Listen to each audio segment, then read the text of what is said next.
kick God out of our nations. Everything. I mean, they've done everything in their power. They outlawed the prayer. They kicked the Ten Commandments from the court system. They kicked the prayers from the legislature, from the mayor's meetings, from everywhere.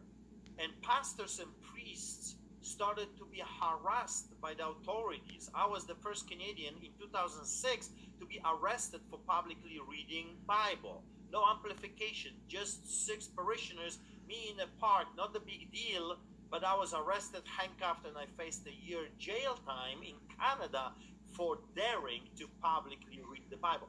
And this was going on for a very long time. Also, Sodom and Gomorrah was not destroyed because of the sin of homosexuality. People make a huge mistake. They think that God destroyed Sodom and Gomorrah because of that film. But the truth is more complicated. It says very clearly in the Word of God that God destroyed those cities because they were abusing their power over the poor. And as you know my story, and homosexuality was just one of many things that they were doing. But the main problem that God had over there was that they used their influence, their money, their power to destroy the lives of the orphans and the widows and the poor.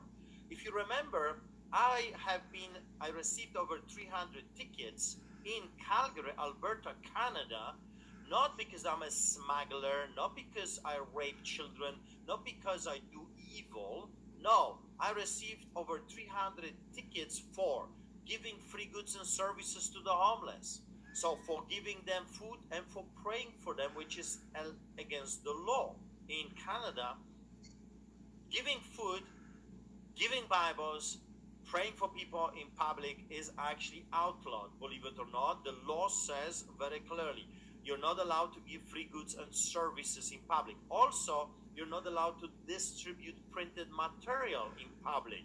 So when I was giving gospel tracts, when I was giving Bibles to the poor in the public parks, I was breaking the law. And the Hammer came crazy, over 100 court cases, about 300 citations. I was facing many years of prison, and only by the mercy of God I'm still out.